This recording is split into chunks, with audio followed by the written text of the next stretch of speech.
জুমু ফরজ হবার বিবরণ।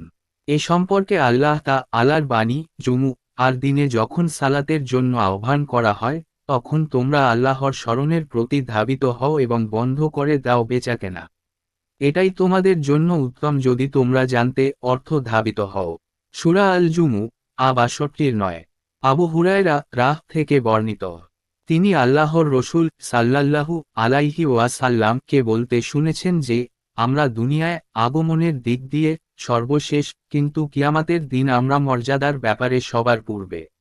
ব্যতিক্রম এই যে, আমাদের পূর্বে তাদের কিতাব প্রদান করা হয়েছে, অতঃপর তাদের সেদিন যে দিন তাদের জন্য ইবাদত ফরজ করা হয়েছিল তারা এ বিষয়ে মতভেদ করেছে, কিন্তু সে বিষয়ে আল্লাহ আমাদের হিদায়েত করেছেন।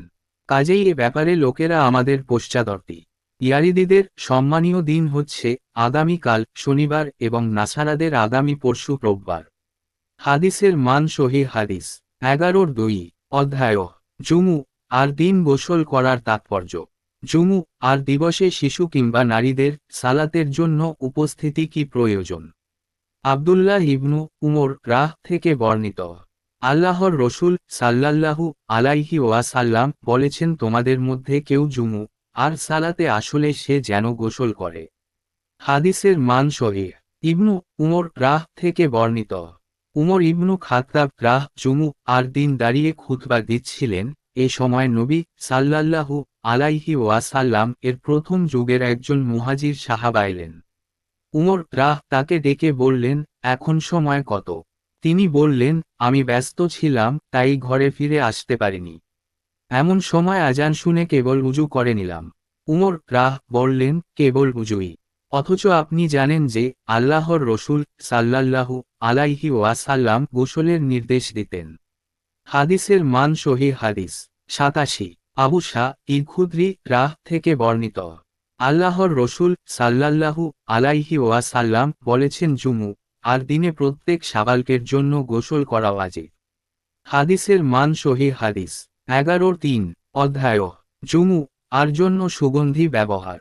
আমর ইবনু সুলাইম আনসারি থেকে বর্ণিত, তিনি বলেন, আবু খুদরি বলেন, আমি এ মর্মে সাক্ষ্য দিচ্ছি যে আল্লাহর রসূল সাল্লাল্লাহু আলাইহি ওয়াসাল্লাম বলেছেন, জুমু আর দিন প্রত্যেক বালিগের জন্য গোসল করা কর্তব্য। আর মিসওয়াক করবে এবং সুগন্ধি পাওয়া গেলে তা ব্যবহার করবে। আমর ইবনু সুলাইমও বলেন, গোসল সম্পর্কে আমি সাক্ষ্য দিচ্ছি তা ওয়াজিব, কিন্তু মিসওয়াক ও সুগন্ধি ওয়াজিব কিনা তা আল্লাহই ভালো জানেন। তবে হাদিসে এরকমই আছে। আবু আবদুল্লাহ বুখারী বলেন, আবু বকর ইবনু মুনকাদির হলেন মুহাম্মদ ইবনু মুনকাদির এর ভাই, কিন্তু তিনি আবু বকর হিসেবেই পরিচিত নন। বুকায়ের ইবনু আসাজ্র ইবনু আবু হিলাল সহ অনেকে তার হতে হাদিসটি বর্ণনা করেছেন। মুহাম্মদ ইবনু মুনকাদির এর কুনিয়াত উপনাম ছিল আবু বকর ও আবু আবদুল্লাহ। মুসলিম 7-846, আহমাদ 11,250, প্রো 829 ফা 836। হাদিসের মান সহিহ হাদিস 11-4 অধ্যায় জুমু আর মর্যাদা। আবু হুরায়রা থেকে বর্ণিত, আল্লাহর রসূল সাল্লাল্লাহু আলাইহি ওয়াসাল্লাম বলেছেন, যে ব্যক্তি জুমু আর দিন জানাবাত গোসলের ন্যায় গোসল করে এবং সালাতের জন্য আগমন করে সে যেন একটি উট কুরবানি করল। যে ব্যক্তি দ্বিতীয় পর্যায়ে আগমন করে সে যেন একটি গাভী কুরবানি করল। তৃতীয় পর্যায়ে যে আগমন করে সে যেন একটি শিং বিশিষ্ট দুম্বা কুরবানি করল। চতুর্থ পর্যায়ে যে আগমন করল সে যেন একটি মুরগি কুরবানি করল। পঞ্চম পর্যায়ে যে আগমন করল সে যেন একটি ডিম কুরবানি করল। পরে ইমাম যখন খুতবা দেওয়ার জন্য বের হন তখন মালাইকা ফেরেশতাগণ জিকর শ্রবণের জন্য উপস্থিত হয়ে থাকে। হাদিসের মান সহিহ হাদিস 11-5 অধ্যায় 882। আবু হুরায়রা থেকে বর্ণিত, জুমু আর দিন উমর ইবনু খাত্তাব খুতবা দিচ্ছিলেন। এ সময় এক ব্যক্তি মসজিদে আসলে উমর তাকে জিজ্ঞেস করলেন, সালাতে সময় মতো আসতে তোমরা কেন বাধাগ্রস্ত হও?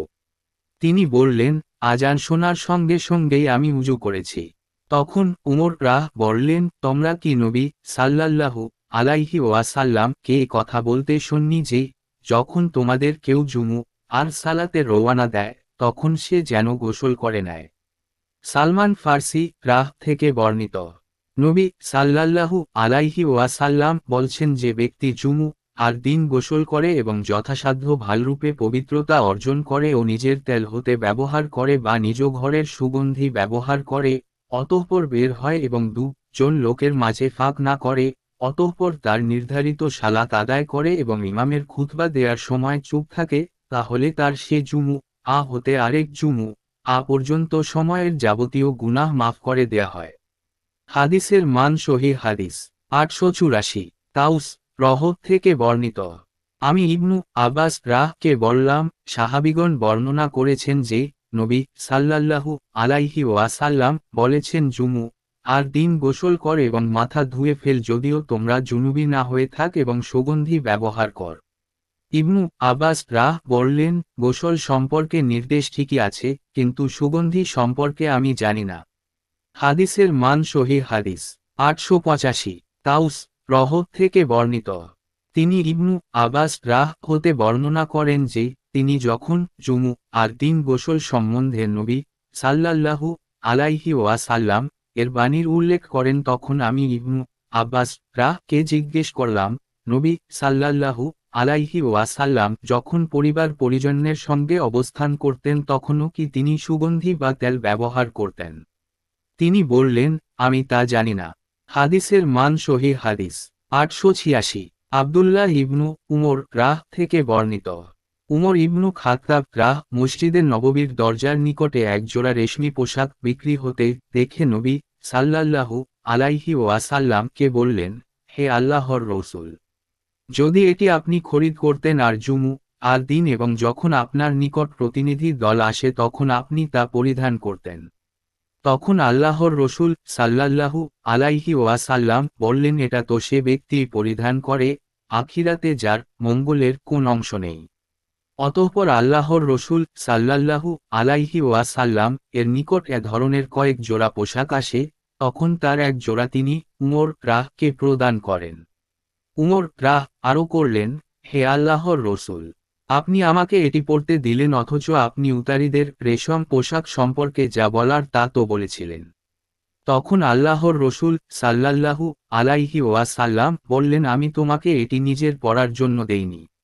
উমর ইবনু খাত্তাব তখন এটি মক্কায় তার এক ভাইকে দিয়ে দেন, যে তখন মুশরিক ছিল। হাদিসের মান সহিহ হাদিস 11-7। অধ্যায় যা আছে তার মধ্যে থেকে উত্তম পোশাক পরিধান করবে। 886। আব্দুল্লাহ ইবনু উমর থেকে বর্ণিত। উমর ইবনু খাত্তাব মসজিদে নববীর দরজার নিকটে এক জোড়া রেশমি পোশাক বিক্রি হতে দেখে নবী সাল্লাল্লাহু আলাইহি ওয়াসাল্লামকে বললেন, হে আল্লাহর রসূল, যদি এটি আপনি খরিদ করতেন আর জুমু আর দিন এবং যখন আপনার নিকট প্রতিনিধি দল আসে তখন আপনি তা পরিধান করতেন। তখন আল্লাহর রসূল সাল্লাল্লাহু আলাইহি ওয়াসাল্লাম বললেন, এটা তো সে ব্যক্তি পরিধান করে আখিরাতে যার মঙ্গলের কোন অংশ নেই। অতঃপর আল্লাহর রসূল সাল্লাল্লাহু আলাইহি ওয়াসাল্লাম এর নিকট এ ধরনের কয়েক জোড়া পোশাক আসে, তখন তার এক জোড়া তিনি উমর কে প্রদান করেন। উমর আরও করলেন, হে আল্লাহর রসূল, আপনি আমাকে এটি পরতে দিলেন অথচ আপনি উতারীদের রেশম পোশাক সম্পর্কে যা বলার তা তো বলেছিলেন। তখন আল্লাহর রসূল সাল্লাল্লাহু আলাইহি ওয়াসাল্লাম বললেন, আমি তোমাকে এটি নিজের পরার জন্য দেইনি। উমর ইবনু খাত্তাব তখন এটি মক্কায় তার এক ভাইকে দিয়ে দেন, যে তখন মুশরিক ছিল। 948, 2104, 2612, 2619, 3054, 5841, 5981, 6081 মুসলিম 37 আওয়ালুল কিতাব 2068, আহমদ 5801 প্রো 835 ফা 842। হাদিসের মান সহিহ হাদিস 11-8। অধ্যায় জুমু আর দিন মিসওয়াক করা। আবু সাঈদ খুদরি নবী সাল্লাল্লাহু আলাইহি ওয়াসাল্লাম হতে বর্ণনা করেন যে তিনি মিসওয়াক করতেন।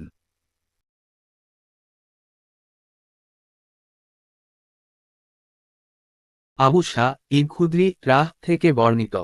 আল্লাহর রসূল সাল্লাল্লাহু আলাইহি ওয়াসাল্লাম বলেছেন, প্রত্যেক শাওয়ালকের জন্য জুমু আর দিন গোসল করা ওয়াজিব। হাদিসের মান সহিহ হাদিস। আবু হুরায়রা রাহ থেকে বর্ণিত, তিনি বলেন, আল্লাহর রসূল সাল্লাল্লাহু আলাইহি ওয়াসাল্লাম বলেছেন, আমরা দুনিয়ার আগমনের দিক দিয়ে সর্বশেষে, কিন্তু কিয়ামাতের দিন মর্যাদার দিক দিয়ে সবার পূর্বে। তবে তাদের কিতাব দেয়া হয়েছে আমাদের পূর্বে এবং আমাদের তা দেয়া হয়েছে তাদের পরে। অতঃপর এই দিন শুক্রবার নির্ধারণ সম্বন্ধে তাদের মধ্যে মতানৈক্য হয়েছে। আল্লাহ আমাদের এই শুক্রবার সম্পর্কে হিদায়েত দান করেছেন। পরের দিন শনিবার ইয়ারিদিদের এবং তারপরের দিন রোববার নাসারাদের। অতঃপর কিছুক্ষণ নীরব থাকলেন। হাদিসের মান সহিহ হাদিস। আবু হুরায়রা রাহ থেকে বর্ণিত, অতঃপর আল্লাহর রসূল সাল্লাল্লাহু আলাইহি ওয়াসাল্লাম বললেন, প্রত্যেক মুসলিমের উপর হক রয়েছে যে প্রতি 7 দিনের একদিন সে গোসল করবে, তার মাথা ও শরীর ধৌত করবে। আবু হুরায়রা রাহ থেকে বর্ণিত, তিনি বলেন, নবী সাল্লাল্লাহু আলাইহি ওয়াসাল্লাম বলেছেন, প্রত্যেক মুসলিমের উপর আল্লাহর হক রয়েছে যে প্রতি 7 দিনে একবার সে যেন গোসল করে। হাদিসের মান সহিহ হাদিস। 11-13 অধ্যায় 11-13 অধ্যায়। ইবনু উমর রাহ থেকে বর্ণিত, তিনি বলেন, তোমরা মহিলাদেরকে রাতে সালাতের জন্য মসজিদে যাওয়ার অনুমতি দিবে। হাদিসের মান সহিহ হাদিস। ইবনু উমর রাহ থেকে বর্ণিত, তিনি বলেন, উমর রাহ এর স্ত্রী আতিকাহ বিনত জায়দ ফজর ও ইশার সালাতের জামা আতে মসজিদে হাজির হতেন। তাকে বলা হলো, আপনি কেন সালাতের জন্য বের হন? অথচ আপনি জানেন যে উমর রাহ তা অপছন্দ করেন এবং মর্যাদা হানিকর মনে করেন। তিনি জবাব দিলেন, তাহলে কি সে বাধা দিচ্ছে যে উমর রাহ স্বয়ং আমাকে নিষেধ করছেন না? বলা হলো, তাকে বাধা দেয় আল্লাহর রসূল সাল্লাল্লাহু আলাইহি ওয়াসাল্লাম এর বাণী, আল্লাহর দাসীদের আল্লাহর মসজিদে যেতে বারণ করো না। হাদিসের মান সহিহ হাদিস। 11-14 অধ্যায়। বৃষ্টির কারণে জুমু আর সালাতে উপস্থিত না হবার অবকাশ। 901 ইবনু আব্বাস রাহ থেকে বর্ণিত, তিনি তার মুয়াজ্জিনকে এক প্রবল বর্ষণের দিনে বললেন, যখন তুমি আজানে আশহাদু আন্না মুহাম্মাদার রসুলুল্লাহ বলবে, তখন হাইয়া আলাস সালাহ বলবে না, বলবে সাল্লু ফি বুতিকুম, তোমরা নিজ নিজ বাসগৃহে সালাত আদায় কর। তা লোকেরা অপছন্দ করল। তখন তিনি বললেন, আমার চেয়ে উত্তম ব্যক্তি রাসূলুল্লাহ সাল্লাল্লাহু আলাইহি ওয়াসাল্লাম তা করেছেন। জুমু নিঃসন্দেহে জরুরি। আমি অপছন্দ করি তোমাদেরকে মাটি ও কাদার মধ্য দিয়ে যাতায়াত করার অসুবিধায় ফেলতে।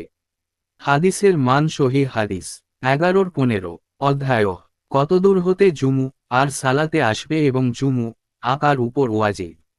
আরবি, কেননা আল্লাহ আলা বলেছেন, জুমু আর দিন যখন সালাতের জন্য ডাকা হয় তখন আল্লাহর জিকরের দিকে দৌড়িয়ে যাওয়া। সূরা আল জুমু 62-9 আতা রহ বলেছেন, যখন তুমি কোন বড় শহরে বাস কর, জুমু আর দিন সালাতের জন্য আজান দেয়া হলে তা তুমি শুনতে পাও বা না পাও, তোমাকে অবশ্যই জামা আতে হাজির হতে হবে। আনাস রাহ যখন বসরা হতে ফারসাক 6 মাইল দূরে অবস্থিত জাবিয়া নামক স্থানে তার বাড়িতে অবস্থান করতেন, তখন কখনো জুমু পড়তেন, কখনো পড়তেন না। 902 নবী সাল্লাল্লাহু আলাইহি ওয়াসাল্লাম এর স্ত্রী আয়েশা রাহ থেকে বর্ণিত, তিনি বলেন, লোকজন তাদের বাড়ি ও উঁচু এলাকা হতেও জুমু আর সালাতের জন্য পালাক্রমে আসতেন। আর যেহেতু তারা ধুলো বালির মধ্য দিয়ে আগমন করতেন, তাই তারা ধূলি মলিন ও ঘর্মাক্ত হয়ে যেতেন। তাদের দেহ হতে ঘাম বের হতো। একদা তাদের একজন আল্লাহর রসূল সাল্লাল্লাহু আলাইহি ওয়াসাল্লাম এর নিকট আসেন। তখন নবী সাল্লাল্লাহু আলাইহি ওয়াসাল্লাম আমার নিকট ছিলেন। তিনি তাকে বললেন, যদি তোমরা এ দিনটিতে পরিষ্কার পরিচ্ছন্ন থাকতে।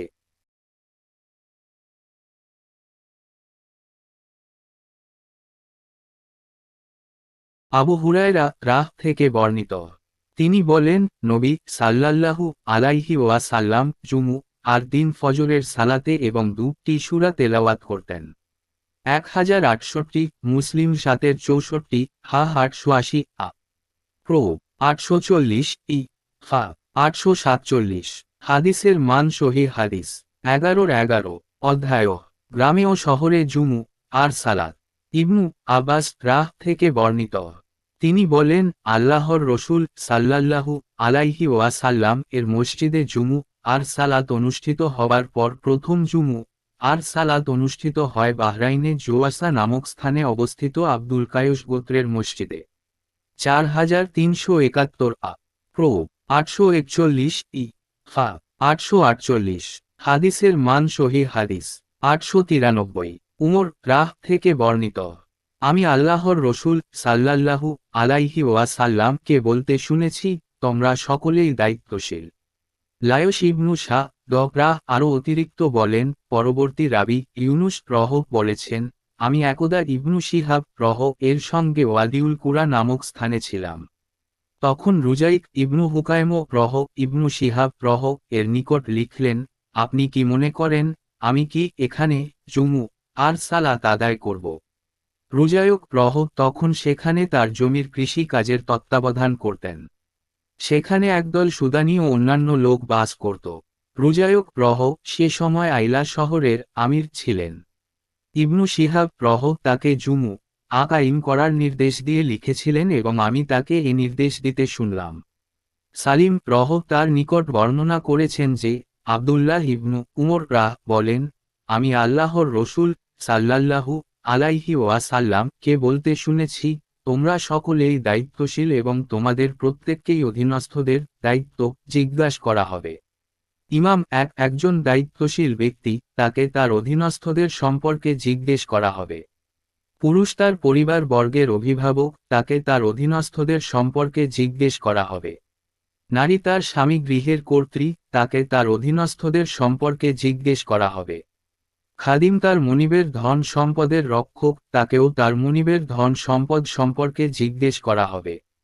ইবনু উমর রাহ বলেন, আমার মনে হয় রাসূলুল্লাহ সাল্লাল্লাহু আলাইহি ওয়াসাল্লাম আরও বলেছেন, পুত্র তার পিতার ধন সম্পদের রক্ষক এবং এগুলো সম্পর্কে তাকে জিজ্ঞেস করা হবে।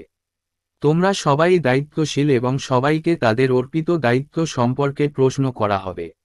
2409, 2554, 2558, 2751, 5188, 5600, 7138 প্রো 842 ফা 849। এক ইমাম শব্দ রাষ্ট্রের কর্ণধার, যে কোন কাজের তত্ত্বাবধায়ক, ব্যবস্থাপক ও সালাতের ইমাম অর্থে ব্যবহৃত হয়। হাদিসের মান সহি হাদিস 11-12 অধ্যায় মহিলা, বালক, বালিকা এবং অন্য যারা জুমু আয় উপস্থিত হয় না, তাদের কি গোসল করা জরুরি? ইবনু উমর রাহ বলেছেন, যাদের উপর জুমু আর সালাত ওয়াজিব, শুধু তাদের গোসল করা প্রয়োজন।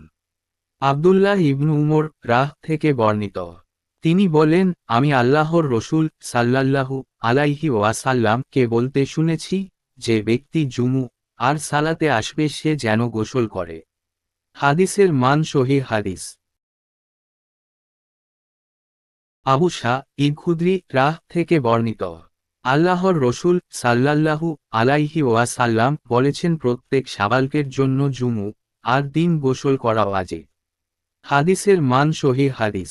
আবু হুরায়রা রাহ থেকে বর্ণিত, তিনি বলেন, আল্লাহর রসুল সাল্লাল্লাহু আলাইহি ওয়াসাল্লাম বলেছেন, আমরা দুনিয়ার আগমনের দিক দিয়ে সর্বশেষে, কিন্তু কিয়ামাতের দিন মর্যাদার দিক দিয়ে সবার পূর্বে। তবে তাদের কিতাব দেয়া হয়েছে আমাদের পূর্বে এবং আমাদের তা দেয়া হয়েছে তাদের পরে। অতঃপর এই দিন শুক্রবার নির্ধারণ সম্বন্ধে তাদের মধ্যে মতানৈক্য হয়েছে। আল্লাহ আমাদের এই শুক্রবার সম্পর্কে হিদায়েত দান করেছেন। পরের দিন শনিবার ইয়ারিদিদের এবং তারপরের দিন রোববার নাসারাদের। অতঃপর কিছুক্ষণ নীরব থাকলেন। হাদিসের মান সহি হাদিস। আবু হুরায়রা রাহ থেকে বর্ণিত, অতঃপর আল্লাহর রসুল সাল্লাল্লাহু আলাইহি ওয়াসাল্লাম বললেন, প্রত্যেক মুসলিমের উপর হক রয়েছে যে প্রতি 7 দিনের একদিন সে গোসল করবে, তার মাথা ও শরীর ধৌত করবে। আবু হুরায়রা রাহ থেকে বর্ণিত, তিনি বলেন, নবী সাল্লাল্লাহু আলাইহি ওয়াসাল্লাম বলেছেন, প্রত্যেক মুসলিমের উপর আল্লাহর হক রয়েছে যে প্রতি 7 দিনে একবার সে যেন গোসল করে। হাদিসের মান সহি হাদিস। 11-13 অধ্যায় 11-13 অধ্যায় ইবনু উমর রাহ থেকে বর্ণিত, তিনি বলেন, তোমরা মহিলাদেরকে রাতে সালাতের জন্য মসজিদে যাওয়ার অনুমতি দিবে। হাদিসের মান সহিহ হাদিস। ইবনু উমর রাহ থেকে বর্ণিত। তিনি বলেন, উমর রাহ এর স্ত্রী আতিকাহ বিনত জায়দ ফজর ও ঈশার সালাতের জামা আতে মসজিদে হাজির হতেন। তাকে বলা হলো, আপনি কেন সালাতের জন্য বের হন?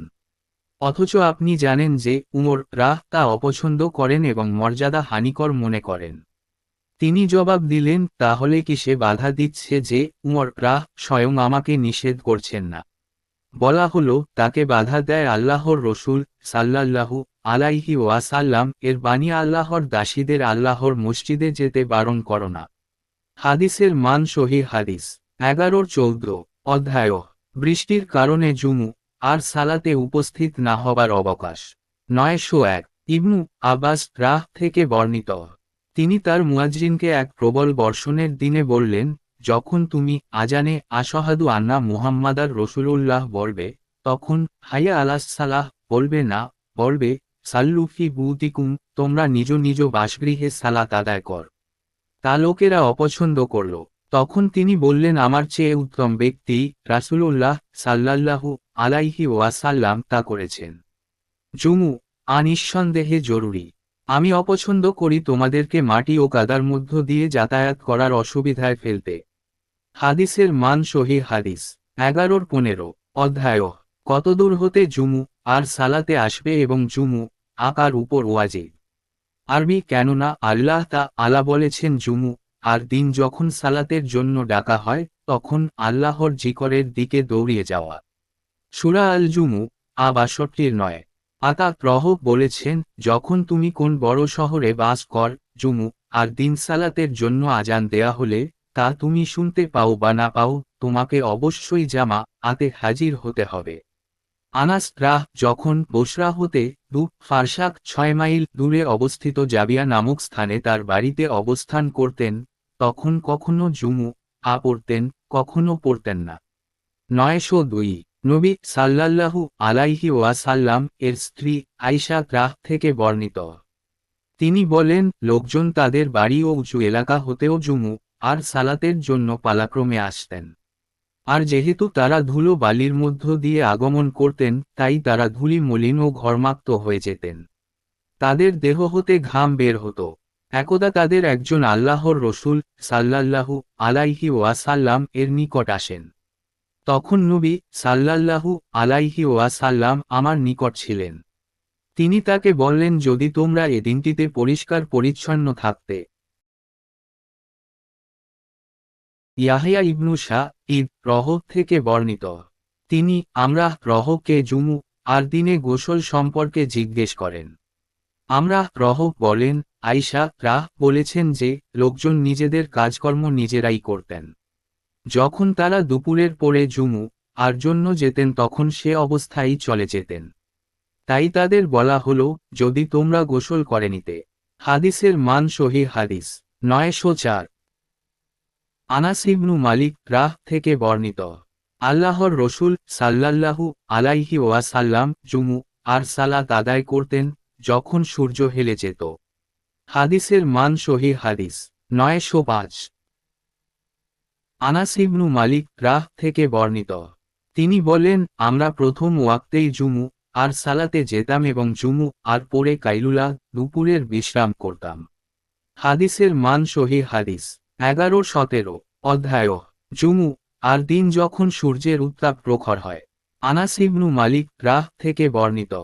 তিনি বলেন, নবী সাল্লাল্লাহু আলাইহি ওয়াসাল্লাম শীতের সময় প্রথম ওয়াক্তেই সালাত আদায় করতেন। আর তীব্র গরমের সময় ঠান্ডা করে বিলম্ব করে সালাত আদায় করতেন। অর্থাৎ জুমু আর সালাত। ইউনুস ইবনু বুকায়ের রহ আমাদের বলেছেন, আর তিনি সালাত শব্দের উল্লেখ করেছেন, জুমু শব্দের উল্লেখ করেননি।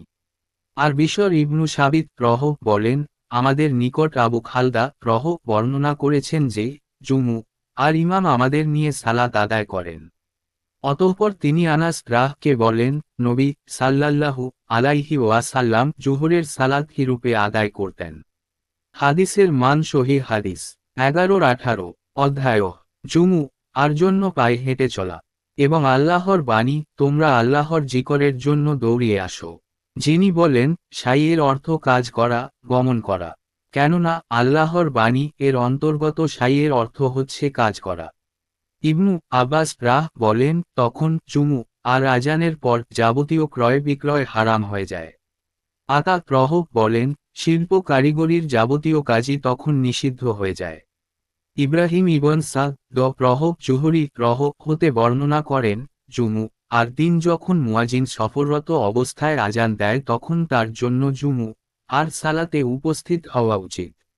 আবা ইবনু রিফা থেকে বর্ণিত, তিনি বলেন, আমি জুমু আর সালাতে যাবার কালে আবু আবস এর সঙ্গে সাক্ষাৎ হলে তিনি বললেন, আমি আল্লাহর রসুল সাল্লাল্লাহু আলাইহি ওয়াসাল্লাম কে বলতে শুনেছি যে, যার দুপ পা আল্লাহর পথে ধূলি ধূসরিত হয়, আল্লাহ তার জন্য জাহান্নাম হারাম করে দেন।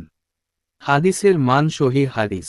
আবু হুরায়রা থেকে বর্ণিত, তিনি বলেন, আমি আল্লাহর রসুল সাল্লাল্লাহু আলাইহি ওয়াসাল্লাম কে বলতে শুনেছি, যখন সালাত শুরু হয় তখন দৌড়িয়ে গিয়ে সালাতে যোগদান করবে না, বরং হেঁটে গিয়ে সালাতে যোগদান করবে। সালাতে ধীর স্থিরভাবে যাওয়া তোমাদের জন্য অপরিহার্য। কাজেই জামা আতের সাথে সালাত যতটুকু পাও আদায় কর, আর যা ছুটে গেছে পরে তা পূর্ণ করে নাও। হাদিসের মান সহিহ হাদিস।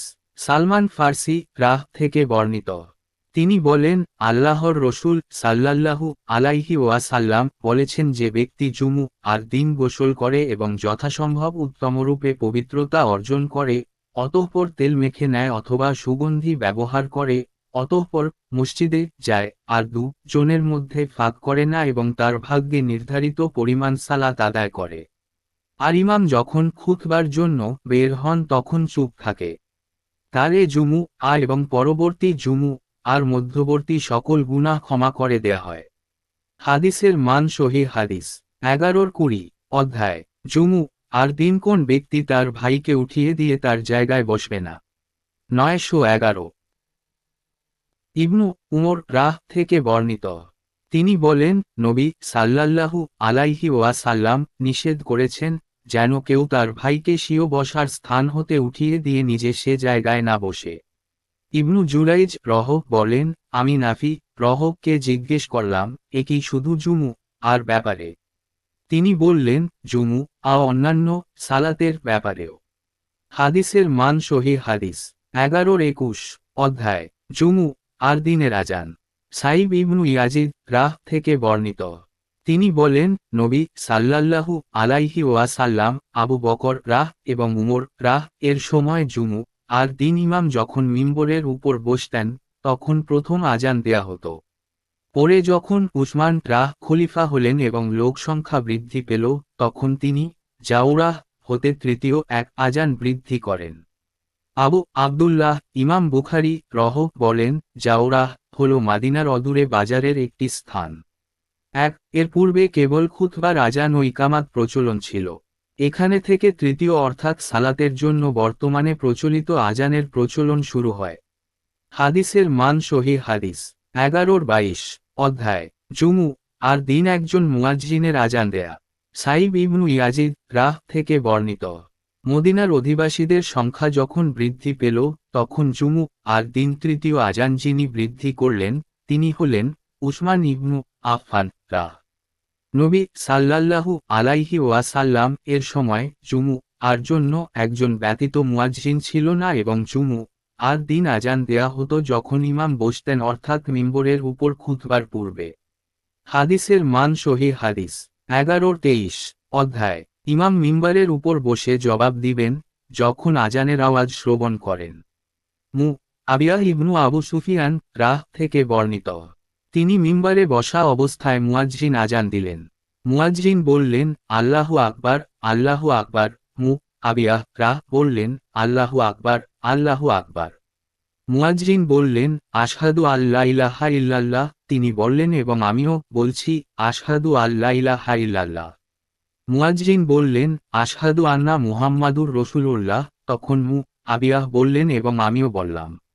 যখন মুয়াজ্জিন আজান শেষ করলেন তখন আবিয়াহ বললেন, হে লোক সকল, তোমরা আমার হতে যে বাক্যগুলো শুনেছ তা আল্লাহর রসুল সাল্লাল্লাহু আলাইহি ওয়াসাল্লাম কে মুয়াজ্জিনের আজানের সময় মজলিসে বাক্যগুলো বলতে আমি শুনেছি। হাদিসের মান সহিহ হাদিস 11-24 অধ্যায় আজানের সময় মিম্বারের উপর বসা। সাইব ইবনু ইয়াজিদ রাহ থেকে বর্ণিত। তিনি বলেন, মসজিদে মুসল্লিদের সংখ্যা বৃদ্ধি পেলে উসমান রাহ জুমু আর দিন দ্বিতীয় আজানের নির্দেশ দেন।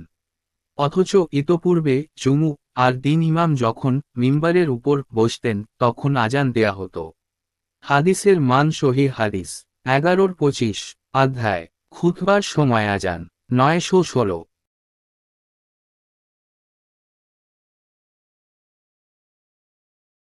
সাইব ইবনু ইয়াজিদ রাহ থেকে বর্ণিত। তিনি বলেন, আল্লাহর রসুল সাল্লাল্লাহু আলাইহি ওয়াসাল্লাম আবু বকর এবং উমর রাহ এর যুগে জুমু আর দিন ইমাম যখন মিম্বারের উপর বসতেন তখন প্রথম আজান দেয়া হতো। অতঃপর যখন উসমান রাহ এর খেলাফাতের সময় এল এবং লোকসংখ্যা বৃদ্ধি পেল তখন জুমু আর দিন তৃতীয় এক আজানের নির্দেশ দেন। জাওরা নামক স্থান হতে এ আজান দেয়া হয়, পরে এ আজানের সিলসিলা চলতে থাকে। সে যুগে একান্তকে আজান হিসেবে গণ্য করা হতো। হাদিসের মান সহিহ হাদিস 11-26 অধ্যায় মিম্বারের উপর খুতবা দেয়া। আনাস রাহ বলেছেন, নবী সাল্লাল্লাহু আলাইহি ওয়াসাল্লাম মিম্বার হতে খুতবা দিতেন। আবু হাজিম ইবনু দিনার রাহ থেকে বর্ণিত। একদিন কিছু লোক সাহল ইবনু শাহ দসা ইদির নিকট আগমন করে এবং মিম্বরটি কোন কাঠের তৈরি ছিল এ নিয়ে তাদের মনে প্রশ্ন জেগেছিল। তারা এ সম্পর্কে তার নিকট জিজ্ঞেস করলে তিনি বললেন, আল্লাহর শপথ, আমি সম্যকরূপে অবগত আছি যে তা কিসের ছিল। প্রথম যেদিন তা স্থাপন করা হয় এবং প্রথম যে দিনের উপর আল্লাহর রসুল সাল্লাল্লাহু আলাইহি ওয়াসাল্লাম বসেন তা আমি দেখেছি। আল্লাহর রসুল সাল্লাল্লাহু আলাইহি ওয়াসাল্লাম আনসারদের অমুক মহিলার বর্ণনাকারী বলেন, সাহল রাহ তার নামও উল্লেখ করেছিলেন, নিকট লোক পাঠিয়ে বলেছিলেন, তোমার কাঠমিস্ত্রি গোলামকে আমার জন্য কিছু কাঠ দিয়ে এমন জিনিস তৈরি করার নির্দেশ দাও যার উপর বসে আমি লোকদের সাথে কথা বলতে পারি। অতঃপর সে মহিলা তাকে আদেশ করেন এবং সে মদিনা হতে 9 মাইল দূরবর্তী গাবা রোজঝাও কাঠ দ্বারা তা তৈরি করে নিয়ে আসে। মহিলাটি আল্লাহর রসুল সাল্লাল্লাহু আলাইহি ওয়াসাল্লাম এর নিকট তা পাঠিয়েছেন। নবী সাল্লাল্লাহু আলাইহি ওয়াসাল্লাম এর আদেশে এখানেই তা স্থাপন করা হয়। অতঃপর আমি দেখেছি এর উপর আল্লাহর রসুল সাল্লাল্লাহু আলাইহি ওয়াসাল্লাম সালাত আদায় করেছেন।